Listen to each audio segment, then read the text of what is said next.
مغل بادشاہ شاہ جہاں کے پاس ایک ترک غلام تھا۔ وہ بادشاہ کو پانی پلانے پر تعینات تھا۔ سارا دن پیالہ اور صراحی اٹھا کر تخت کے پاس کھڑا رہتا تھا۔ بادشاہ جیسے ہی اس کی طرف دیکھتا تھا وہ فوراً پیالہ بھر کر پیش کر دیتا تھا۔ وہ برسوں سے یہ ڈیوٹی سر انجام دے رہا تھا اور بڑی حد تک بادشاہ کا رمز شناس ہو چکا تھا، لیکن ایک دن اس سے غلطی ہو گئی۔ بادشاہ کو پیالہ پیش کیا۔ بادشاہ گھونٹ بھرنے لگا تو شاہی پیالے کا ایک کنارہ جھڑا ہوا تھا، اور ٹوٹے ہوئے پیالے میں پانی پینا ہندوستان کے بادشاہ کی توہین تھی۔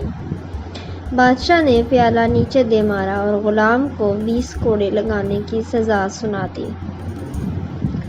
بادشاہ کا حکم آخری حکم تھا۔ غلام کو کوڑے بھی لگ گئے اور وہ ڈیوٹی سے فارغ بھی ہو گیا۔ وقت بدلا۔ اورنگزیب عالمگیر نے اپنے والد کو قید میں ڈال دیا اور وہ تمام غلام اور ملازمین بوڑھے بادشاہ پر تعینات کر دیے جنہیں کبھی شاہ جہاں نے سزائیں دی تھیں۔ وہ پانی پلانے والا غلام بھی ان ملازموں میں شامل تھا۔ بادشاہ کو قید میں پیاس محسوس ہوئی۔ پانی مانگا تو غلام آیا اور پیالہ بادشاہ کے ہاتھ میں پکڑا دیا۔ بادشاہ نے پیالے کو غور سے دیکھا۔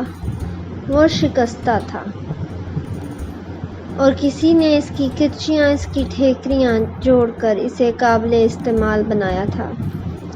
بادشاہ نے حسرت سے پیالہ دیکھا اور پھر غلام کی طرف دیکھ کر پوچھا، میرے ساتھ یہ سلوک کیوں؟ غلام نے مسکرا کر عرض کیا، حضور، یہ وقت کا سلوک ہے۔ یہ وہی پیالہ ہے جس کا ایک کونا بھرنے پر آپ نے اس میں پانی پینے سے انکار کر دیا تھا اور اسے زمین پر مار کر توڑ دیا تھا۔ میں نے اس ٹوٹے ہوئے پیالے کی کرچیاں اٹھا لی تھیں۔ میں نے انہیں جوڑا اور اس گھڑی کا انتظار کرنے لگا جب آپ کو وقت اس پیالے میں پینے پر مجبور کرے گا، اور بادشاہ سلامت وہ وقت آ گیا۔ شاہ جہاں کی آنکھوں میں آنسو آ گئے۔ یہ آنسو اگر نہ بھی آتے تو بھی بادشاہ نے باقی زندگی پانی اسی ٹوٹے ہوئے پیالے میں پینا تھا۔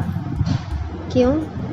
کیونکہ یہ دنیا ایک وادی ہے اور اس وادی میں ہر شخص کو اپنی انا، اپنے تکبر اور اپنی حماقتوں کی بازگشت بہرحال سننا پڑتی ہے۔